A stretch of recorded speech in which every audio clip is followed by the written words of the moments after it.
Workers in Edo State are all set to sprint to the bank. This is because Governor Mondo Gbewolo has considered an upward review of the state's minimum wage from 70,000 naira to 75,000 naira. The governor made the announcement recently at the Samuel Bermuda Stadium in Benin City, the state capital, during the May Day celebration.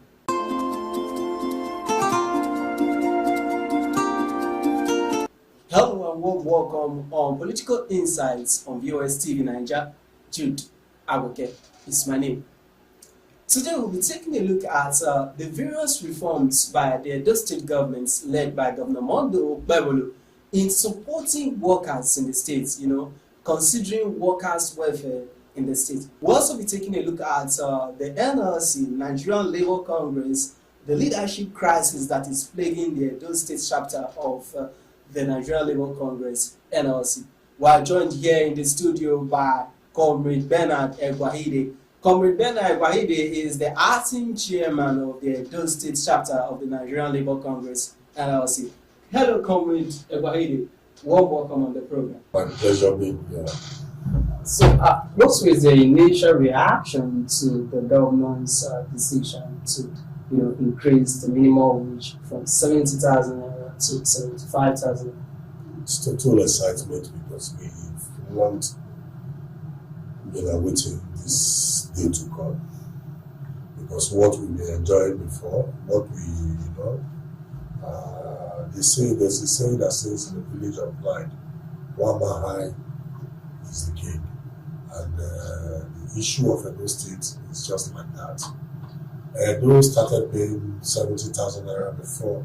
Governor Obasanjo told us that the 70,000 naira gave to us was a gift from his own side. And what we now said, because properly, like the one that was announced on May 1st by the governor, we have to go and meet with the governor's side and the labor side to agree and put everything into pen and paper. And when we were asking the erstwhile governor that there's need for us to sit down together and put pen and paper on the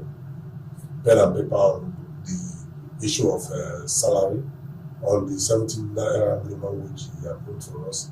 He told us that it was a gift for him, and if somebody dash you money, you don't count the money. All you need to do is for you to just take the money and put it in your pocket because it's a free gift. And because of that, we've been on that premises. So we've agitated to see him. We've agitated to say, let us do the proper 17 naira minimum wage. He refused till 2-3 days to when he was going, and he wanted to approve 85,000 for us. And I said, how can it be when you are going, not that you are going to pay? You put this body in the head of the next man that is coming. It is proper for us to book wait for the man that is coming, for us to negotiate. That was how we waited for Governor Senator Mondo Gbewolo to come on board, and immediately came on board. Our first visit to him was that our major complaints were the issue of the CPS and the minimum wage. Instantly set up a committee to review the minimum wage and the committee to review the compulsory pension scheme. Those two committees did their work, and the report was sent back to him. By God's glory and by the kind of governor we have today, he decided to choose the one of 75,000 naira. On behalf of Edo workers, I would say God will continue blessing him because it's not easy. Even in the tight situation of things, he was able to still add 5 to our former 70. That was not normal placing. I know by this, we are going to ensure that we get the normal placings, all other increments that goes with it. Because in the last 70,000 naira, our basic salary was never touched. So it makes the salary look like nothing was collected. This after placing the proper basic salary meant you workers Ismail, no matter how. Now, is there hope of a timely implementation of this? Yes, I've received calls for us to sit down and actually look at the papers and look at the approved listings so that the way things are going, I feel they will start from responsibly to pay workers. So now, how will you rate the government so far? Since Yes, assumption of office as regards to workers' welfare. I want to say that from what I've seen, I'm over 26 years in this job. For the past years I've been in the system, I think that what this governor is doing, I've never seen the governor gone this far for workers, because it's actually showing us a workers-friendly governor, and they have the feeling of human beings at heart. There are complaints, no complaints we've taken to him that he has told us no. He actually look at it morally. The governor also announced plans to absorb about 7,000 casual workers, teachers. So, Yes. how will this impact? See, that is why you see, even when he told us he was going to give us 75,000 naira, it was okay by me. Like I tell you, if he give us 70,000 naira and let us do the proper 70,000 naira, it would be okay by me. Because one, you see what he's doing in this state. The rate of persons he has brought into the system is small. This will equally inflate the wage bill of salaries in the state, because you see 80% of persons that were casual workers is gradually bringing them into the mainstream of civil service. You look at these cleaners were collecting 15,000 to 25 past administration for the past 8 years. Those cleaners are cleaning the road and sweep every other way, but he was able to absorb over 300 of them, 360 of them into the mainstream of civil service. People that were collecting 15, 25,000, the least among them now collect 70,000 naira. And the good thing is that they are into the mainstream of civil servant. And if you are into the mainstream of civil servant, you have right to do so many things. The issue of yes, after 2 years you get promoted to the next grade level if you have certificate. There are some of us that have certificate that are doing cleaning job as a result of no job in the country. With that, if you have your certificate as time goes on, they will use it to regularize your normal payment and every normal salary. You can grow. You can even leave being a cleaner to become a clerk, and from there become an administrative staff, and from there you grow. So these are some of the advantages of what he has done.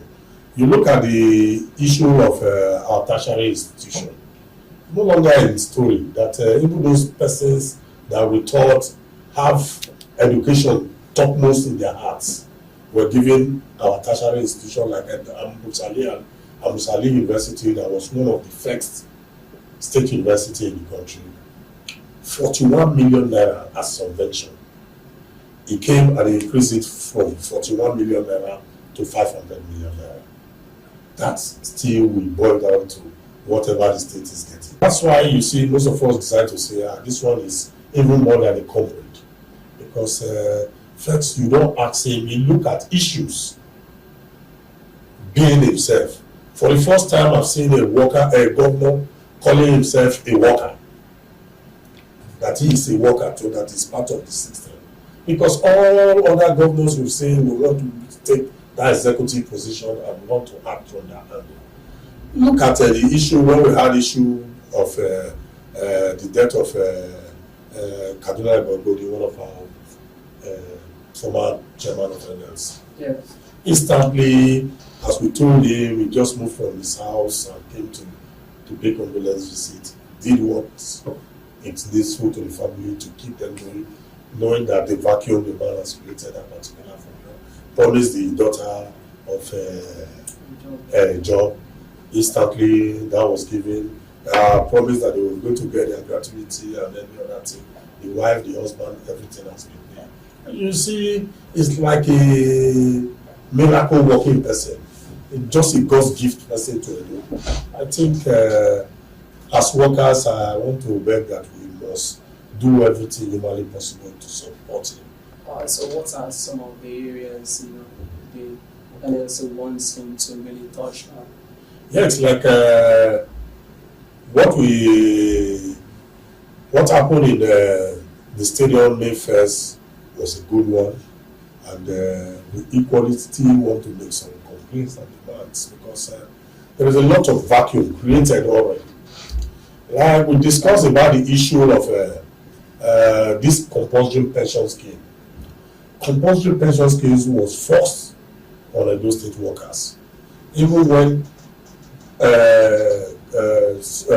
Comrade Oshomole was in power. He said from 10 years below should be exempted.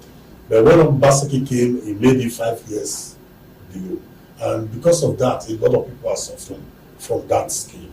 You see, it's a thing of joy when you retired before and you still go back home and get whatever is due for you. If you were collecting 10,000 naira before, like normal salary, you'll be getting 8,000 naira or 7,000 naira. But now it's quite different. A permanent secretary or a director that is collecting above 500,000 naira as salary take home every month. After retirement, his colleagues before still collects 500 or above. Him on this particular scale, this contributing pension scale, because they didn't have that opportunity to save for a longer period. Because of that, they are getting 60,000 below. Imagine somebody that was getting salary of 500 or something, now you are not getting 60,000 naira below. It's going to be a total problem for you because your standard of living will automatically change. These are some things I know we still want to beg him to help us look into. If those persons that were employed before the scheme can be removed, can be exempted from the scheme, then those persons employed from 2017 to date can be part of the scheme. With that, those persons will have a longer time to save for the contribution pension scheme. But those persons that were employed before 2027 can be exempted and put in the defined benefit scheme, which is the older pattern of retirement. With that, if he's able to do that for us, that will take charge or take care of our pensioners again. That is one good demand we are going to put forward to him. Then we still appeal that if he can give us some these CNG buses, because transportation is one big problem in Edo State. For workers to move from one different area to the secretariat, it's money. The bigger salary they are getting, sometimes you spend more than enough for transportation. So we're going to call him begging him if he can help us look at that area. If we have so many CNG buses from Ajaero Road, from Olaye, from Bowo, from Airport Road, from Upper Sakumba, placed there to bring workers to the secretariat, I think that will push in a lot of things in the civil service. The persons that were compulsorily retired from Ajaero, some have, as a result of that wrong decision, some of them lose their life in that process. So we're going to still query appeal for him to look into it and see if he can help to at least pay whatever is due to them as staffs of Ajaero. There are so many things in the pipeline. We want to take it gradually so that we will not overrush him, because it will be very bad on us if we overrush him and he agreed because of his love for Edo persons and later falls into having salaries problem. It will not be too good for us. So because of that, we want to take them things gradually to ensure we get results for our workers. Thank you, Comrade Ajaero. Now let's take a look at the leadership crisis that is rocking the Edo State Council of the NLC. What's the development so far? What stage are we right? It's just that the national leadership of the NLC is intensifying on efforts to resolve the crisis. So we are still waiting for them because when children from the same parents have issues, you expect either the father, the mother, or the senior ones to come and prevail over issues. But why I'm not too happy over this issue has been launched on the ground. If they are not partisan, they are supposed to just say, okay, let them come and see what is actually the issue. First, we are adults. As an adult, we've taken decision. So many wrong things that our former chairman was doing that we felt we no longer entertain. And we think all they need to do is for them to understand with us and they will call him to order and tell us move forward instead of trying to force him on us, which is not going to be possible. First, outside the political matter, when he said that if they fail to declare Ajaero as governor of Edo State will burn. First, as a Labour person, we are not partisan.